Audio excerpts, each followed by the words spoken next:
Hi, what a crazy few weeks it's been, what with COVID-19 spreading all around the world. I'm pretty fortunate to be in such an isolated part of the world, in such an isolated region really. New Zealand has done exceptionally well to actually put in sanctions to actually stop the spread, and we've shut the borders and we're on level 4 home isolation, apart from the one period of exercise we get a day. So I'm out for my one exercise jog, and I'm doing a little bit of hill work. Don't know if you can see, but town sort of goes on right behind me, just there, and other side of the hill, that's part of town there. So the majority of town is behind this hill at the moment, and this track runs up the hills which surround the town. And what a sterling evening. You can just about see the birds and the sea in the background. Really cool place. Whew.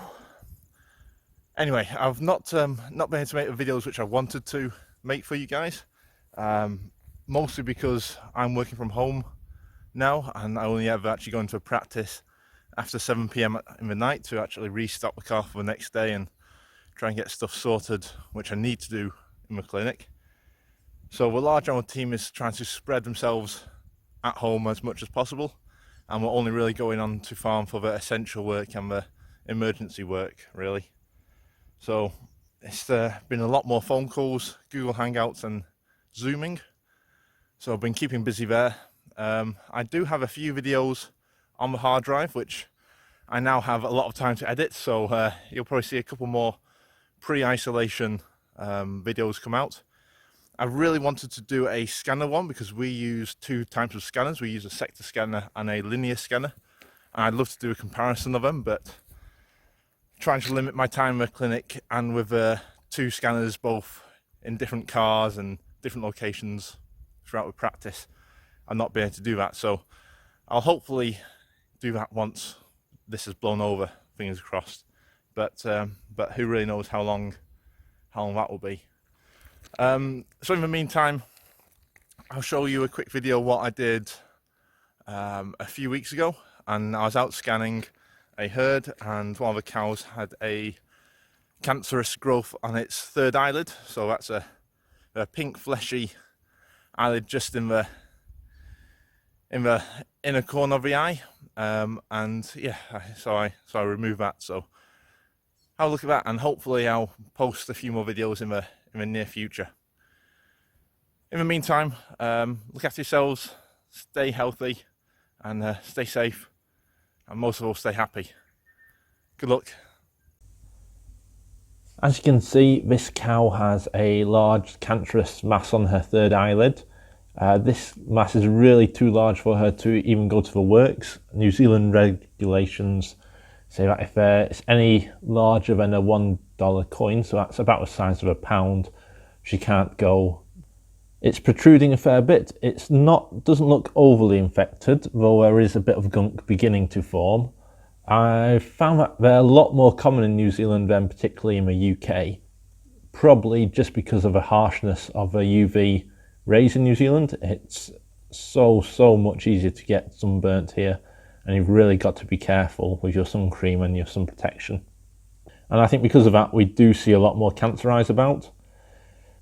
So for this girl, I have already given her 1 ml of Exazine, which is a alpha-2 sedation, and that really just takes the edge off her and keeps her a lot calmer. We have a head rope on her as well, and she's in the crush, and I am currently just localing around the eye. What I do is I put in a 4-point block, so at compass points of the eye, and I also squirt a little bit of local actually on the ocular surface and just on the third eyelid and underneath the third eyelid as well, as you can absorb local through a mucous membrane. So I just find out that helps a little bit more. This isn't going to take away her sight, so she should still see everything. It just stops her feeling the third eyelid and stops her moving her actual eyelids as much. So then I give it a clean and a scrub, It's not going to be a sterile surgery. It is really just more a salvage procedure. So I'm giving it the best clean I can do without actually doing a surgical clip and surgical scrub around it, which I would normally do if I was taking an eye out. Thanks to Roz for filming all this. Roz is my farm tech and she's lending a hand today. Yeah, the cow tolerates it pretty well.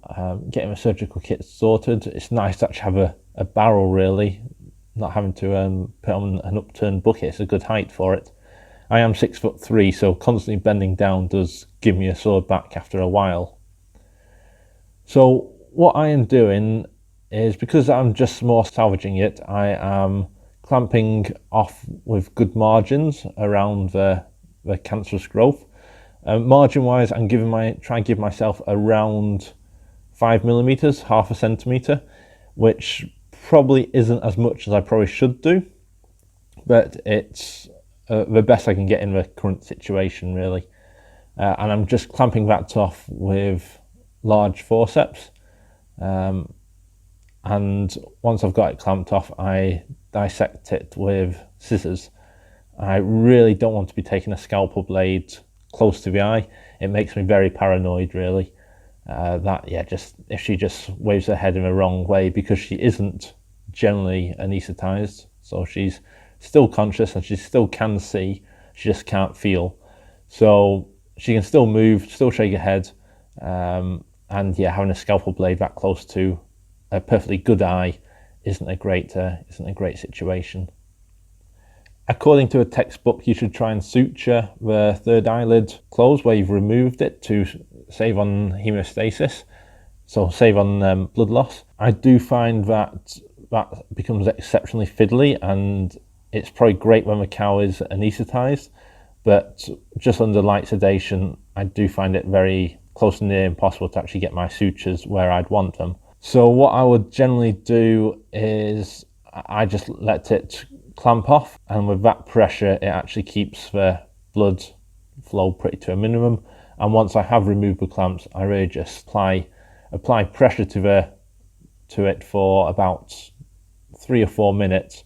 And I found that stops all the bleeding. Oh well, I wouldn't even call it bleeding, I would call it oozing. She also got injection of meloxicam, which is an anti-inflammatory and painkiller, and that should last for around 3 days. So as you can see, it's probably about the size of a $2 coin, so about a similar size as a £2 coin in the UK, and a before and after shot, and yeah, it's actually closed up pretty well. And yeah, next time I'm on farm, I may see if I can get a follow-up picture for you. Till next time, stay safe, stay happy, have a good one.